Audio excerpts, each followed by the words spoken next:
Great Britain had a very long-term interest in Louisiana. There had been British expeditions into Louisiana as early as the late 1600s.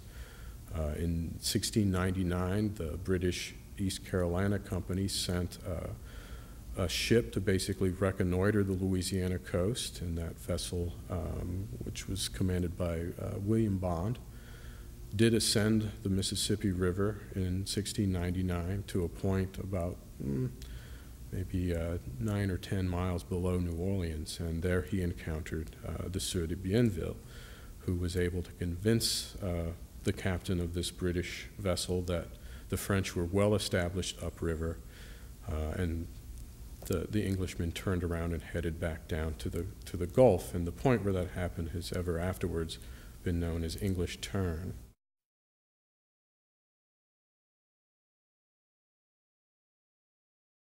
There's been a lot of speculation concerning what Napoleon did or didn't intend to do with Louisiana.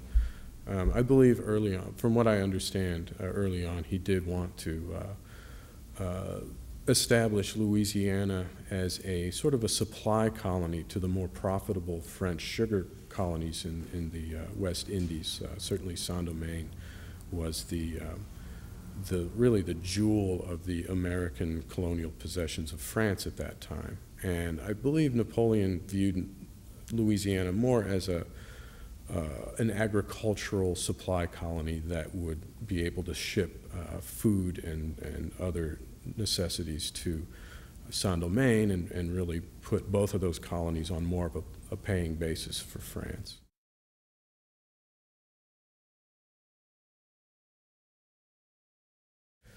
The Americans were certainly very aggressively expanding beyond the original 13 colonies that Great Britain had established and then that had become independent. To this you add the decline of Spain as an empire. Spain at this time in the 1780s and 90s were the owners of Louisiana, and Britain was afraid that Louisiana was open, basically, and vulnerable to an American attack. And they're not wrong. They were right. That was something that was, I believe Thomas Jefferson, even as early as the 1780s, made a comment to the effect that it was good that Louisiana was in Spanish hands so that she could be taken more easily as opposed to French hands or British hands, where it would be much harder to take.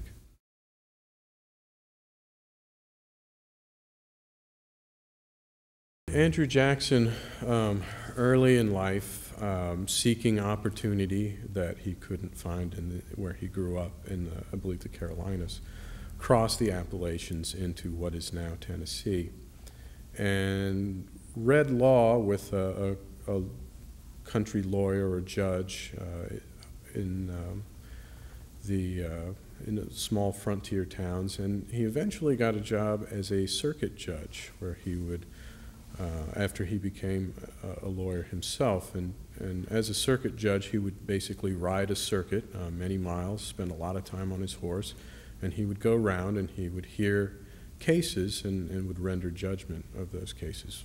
I would guess civil suits.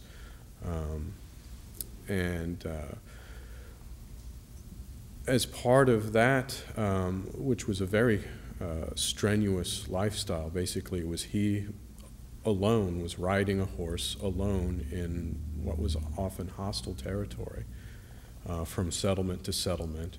He was completely on his own, but one would imagine that he honed his sense of direction, his basic survival skills, his horsemanship, his facility with firearms, because he had nowhere to go for help if he was set upon by a hostile band of Indians.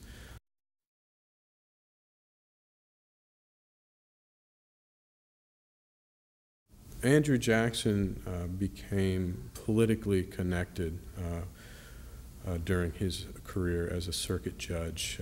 He formed an attachment to the governor of the territory, Willie Blount, and eventually was elected to Congress to represent that district. After he left the Congress, I believe, he was able to use his political influence to get a militia commission. And once he had that officer's commission from the Tennessee militia, he was able to command men in the field. And this was, of course, during the Creek uprisings.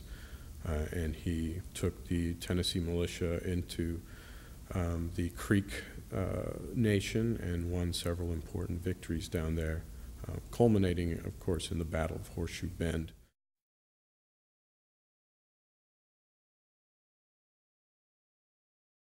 Essentially, privateering was legalized piracy. There were limits set to what you could and could not do, but it was a great profit-making enterprise. If you could seize a merchant vessel as a privateer, you could send that vessel into port with a prize crew, and all of the goods on that vessel would, if judged to be an enemy vessel, would be condemned and sold off, and you would make a fairly good profit off of the sale of the merchant goods on that vessel. You could also seize enemy ships of war, and you would also get head money, so-called head money, for the crew and officers of those vessels.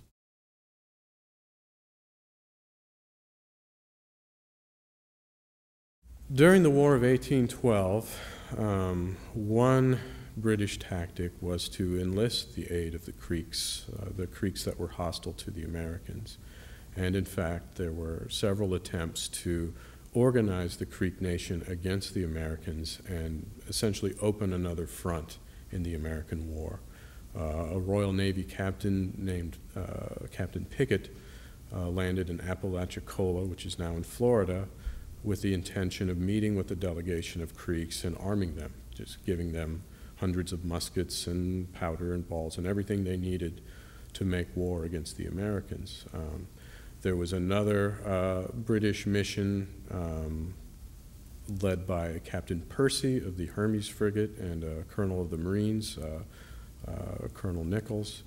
They also had it in contemplation to meet with the Indians in West Florida, to arm them and to lead them in battle against the Americans. Unfortunately, in the case of Nichols and Percy, they touched in the port of Havana and basically told everyone they encountered that they intended to do this. They were going to go up to West Florida and enlist the aid of Indians. And word of that eventually gets to Andrew Jackson in New Orleans. Someone contacts Jean Lafitte, writes a letter to Jean Lafitte, which he receives in August of 1814. And Lafitte notifies the authorities in New Orleans, and then eventually it filters its way to Andrew Jackson. So Jackson was aware of the British motives regarding the Creek Indians, and he was determined to stop that alliance from ever forming. So he was very aggressive in his prosecution of the Creek War. He penetrated far into Creek territory, and he went all the way down into Spanish West Florida to Pensacola, because he felt that the Spaniards were allowing all this to happen. And although he had no specific instructions, in fact, he was instructed by his government to avoid antagonizing the Spaniards. The United States did not want to open up another war with Spain in addition to Great Britain. Nevertheless, Jackson, using what proved to be sound military judgment, basically invaded Pensacola and threw the British out who were sheltering there and essentially denied them the harbor of Pensacola.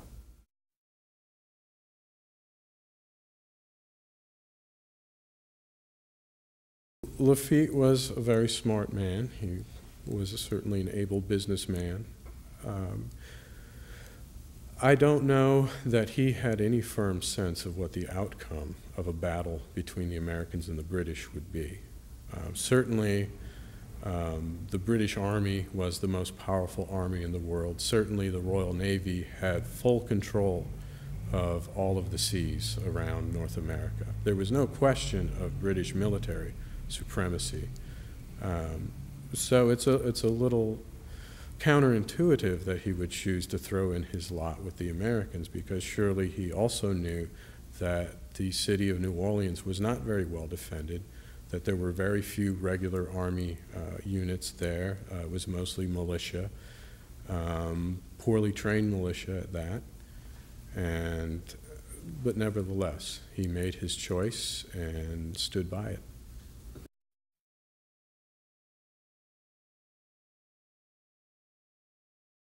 The practical outcome of the Battle of New Orleans is that it put the European powers on notice that the United States was determined to defend itself and could do so against a veteran army arrayed against it.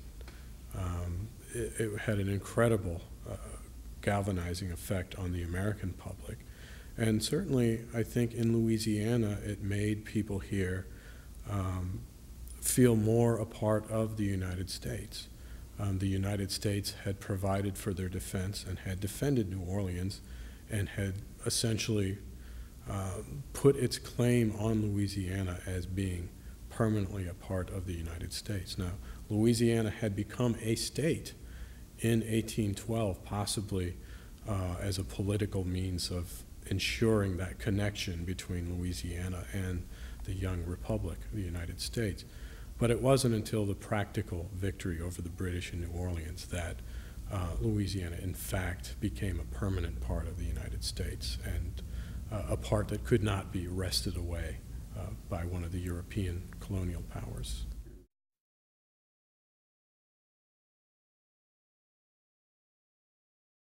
There was the feeling in Europe, especially by the British, that we had never won our independence. And that is shown by her treatment of us, seizing our ships, impressing our seamen, refusing to give up forts in our territory. And it was humiliating. And I think it was foolish of them, but they felt they had to do it, to stand up and say, by God, we did it before, we're going to do it again. And this has been called the Second War for Independence.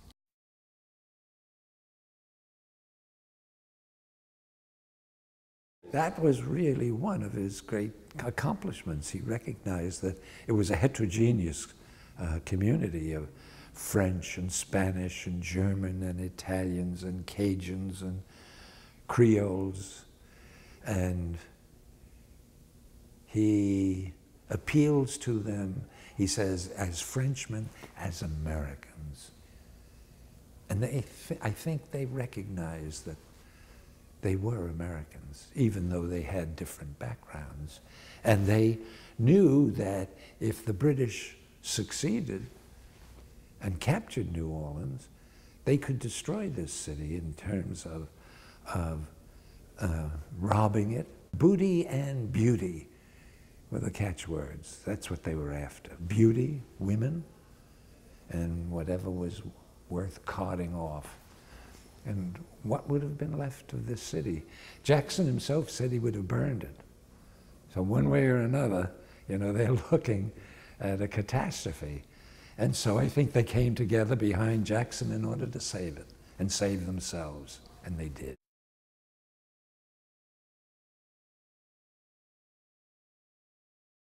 So we still had to prove ourselves as a military power, because that's what counts. You know, can you really defend yourself? Or are you a weak nation and we can just kick you around? Or divide you? See, that was the great problem. There were so many different states that looked upon themselves as independent and separate. And Jackson is of the position that they're not. They're united. The people are united as one country. And if you can divide them once, and this was the problem with the Confederacy, if the Confederacy succeeds, well then why couldn't the West secede? Or why couldn't New England secede? The whole idea of a union that is perpetual, that's what Jackson stood for.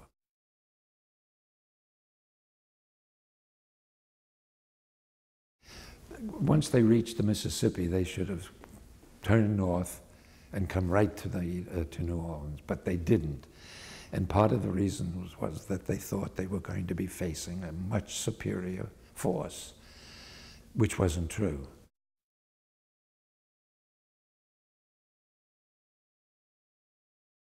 It's really remarkable that the Americans didn't run. I mean, they're facing these cannons and by gunners from the Navy who knew how to fire them, and rockets that were frightening. I mean, they'd come slithering through the cane, whooshing, and then exploding. They frightened the horses. But once you got used to them, you realized they weren't that important to you. So if you have this feeling back and forth of you know, what we're dealing with. And the Americans regularly went out sortieing, attacking any British that they found. And you have to remember, they knew the territory a lot better than the British did.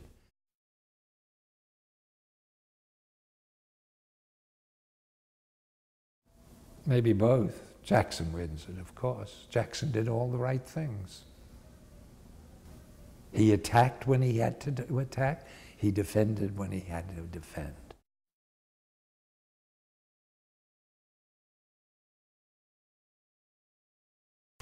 Thereafter, people really could be proud of being Americans. Before that, they tended to think of themselves as Massachusetts men or Virginians or New Yorkers, that sort of thing. They were very localistic. There was nothing to be proud of as a nation. Andrew Jackson and the heroes here at New Orleans made them proud of being American.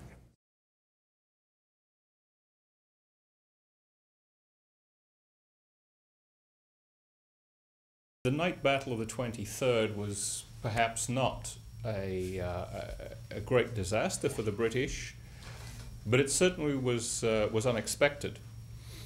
It gave the British something to think about. More important than that, it gave the Americans heart.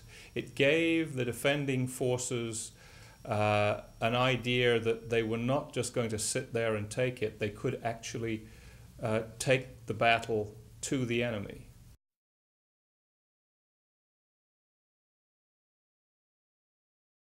Pakenham looked at the fields of fire of the American cannon compared to the British, the problems of getting over the barricades, and thinking about where he had just been fighting and the troops he had just been fighting in Spain. He thought this was just a complete killing ground, that the British Army had to pull out and land somewhere else. Perhaps go back to the original idea of landing in Pensacola or Mobile and then marching around the lakes and coming into the city from the north. But most of the officers that surrounded him, and certainly all of the naval officers led by Admiral Cochrane, were quite dismissive of the American troops. In a sense, rightly so. Again, these are militia troops. These troops are known to run when you attack them. Pakenham really wasn't that convinced, but he decided that he would convince himself.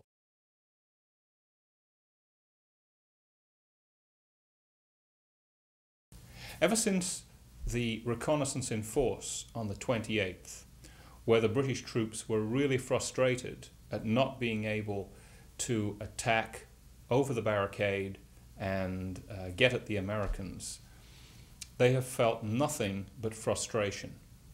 The weather's deteriorating. In fact, this is one of the coldest winters on record. Some of the worst suffering is amongst the West India troops. Even as they've been landed on Cat Island and Pea Island, they have begun to suffer from frostbite. Most of them have been unused to wearing shoes. In fact, the West India Regiment had special permission to just wear simple slippers for parades. In ordinary campaign, they are in bare feet. That's just what they're used to. These are very good troops. These are troops that can not only be used in the battle, but being black, they're used to the hot temperatures and some of the diseases that one finds in hot countries. The whole idea of bringing them was that when the battle was won, these would remain in New Orleans as the garrison troops.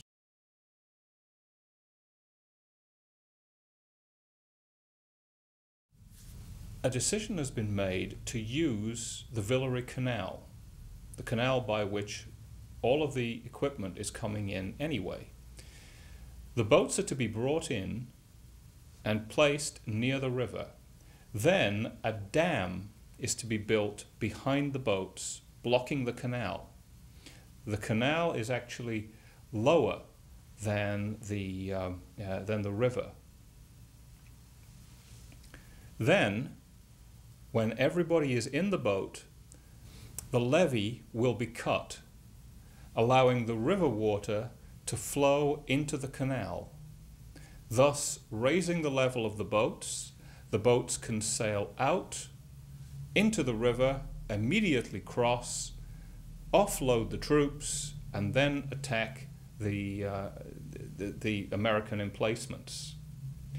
It's been calculated by the Navy that they can get everybody across in 3 hours, and it's thought that as long as everybody can be across the river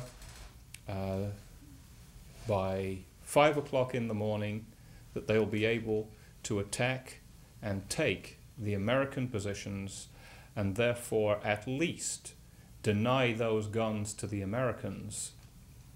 And at best, those guns can be turned against Jackson's flank, thus helping the assault from Colonel Rennie and the column of General Keane.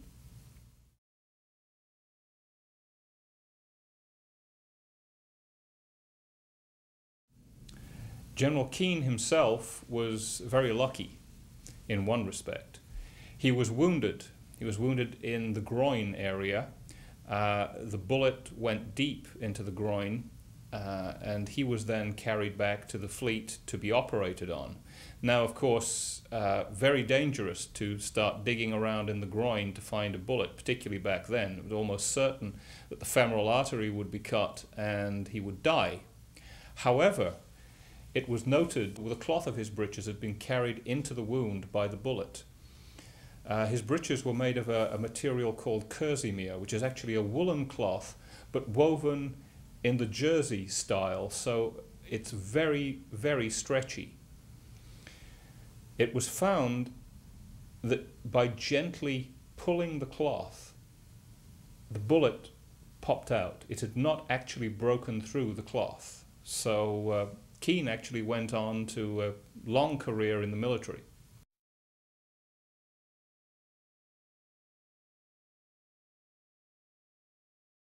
A cannon will fire a cannonball at long range, that is to say, an iron ball. Doesn't explode, it bounces. At Chalmette, of course, they didn't bounce. It was muddy, they tended to sink into the mud. At close range, though, a cannon is loaded with either case shot or grape shot. Different type of shot, but the same principle. Case, of course, is hard. Grape shot is like a cloth bag, so it looks like grapes from the outside because it's filled with musket balls. You're basically turning your cannon into an enormous shotgun, which clears the area in front of it very, very efficiently.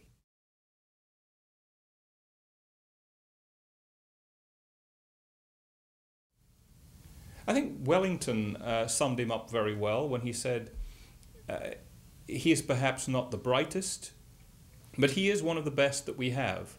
He was a very solid general.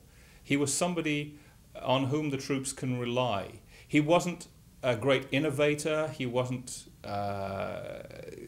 going to do something that was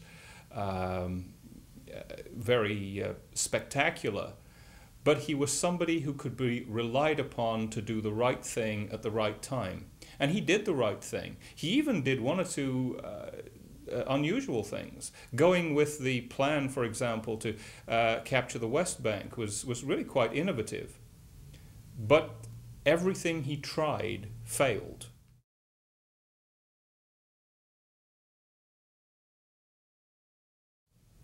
And Jackson himself was not celebrating a victory. He had no idea that the British were going to retreat. As far as he could see, the British had just had another setback. And he knew very well that now his West Bank positions had been taken, that the British had received a serious bloody nose and they were not going to make some of the mistakes that they had in the past. So he was fully expecting another attack, and he was expecting the British to break through. The people of New Orleans knew what to expect if that happened. Jackson had let it be known that he was not about to allow the British to take the city intact, that the city would be burnt before that happened, that all of the stores and the goods that could be so helpful to the British Army would be denied to them. That was all well and good, but of course, as far as the locals were concerned, this was their livelihood. Again, Jackson did not endear himself to the people of New Orleans.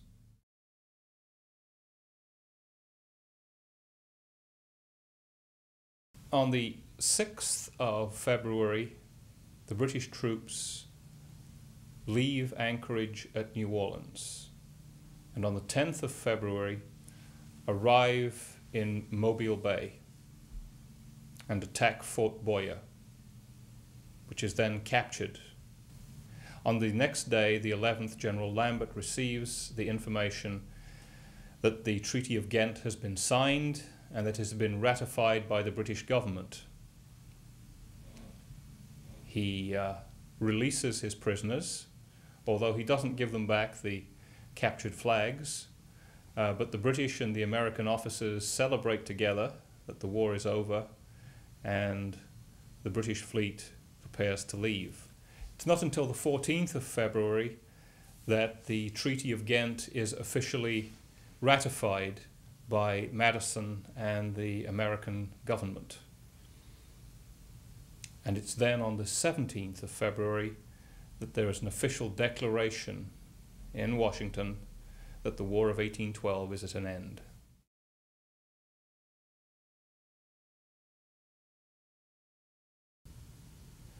It showed that America had a future, because before then the United States possibly didn't. Remember, some of the northern states were thinking about secession even before this. But what it did do, more than anything else, was guarantee what was later to be known as manifest destiny. Because, remember, there was the Treaty of San Ildefonso. There was a treaty that the rest of the world had considered valid, which meant that the Louisiana Purchase was invalid. Had Britain won at New Orleans, any land that it controlled would not have been covered by the Treaty of Ghent, because the Treaty of Ghent was signed status quo ante bellum. That meant everything back to the way it was before the war started. This meant that the British troops in American territory retreated back into the Canadas.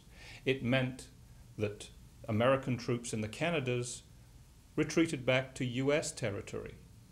It also meant that as far as Britain was concerned, the Louisiana Purchase was illegal. And if they held any of that land, they would not have been breaking any treaty to say to their ally, the King of Spain, would you like your colony back, or at least that bit of it that we control. Had that been the case, it might well have been that Britain could have had a stronger hand in guaranteeing to their allies, the Native Americans, the Indians, the nations that they wanted.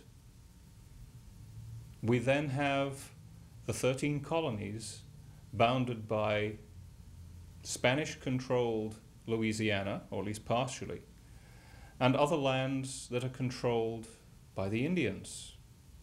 Would there have been westward expansion if all that was in place? Perhaps, but perhaps not. America had certainly bankrupted herself in buying the Louisiana Purchase. And in spending that $15 million, the treasury was bare. The country could have been left with no money and no land. I think it's one of the great what-ifs of history.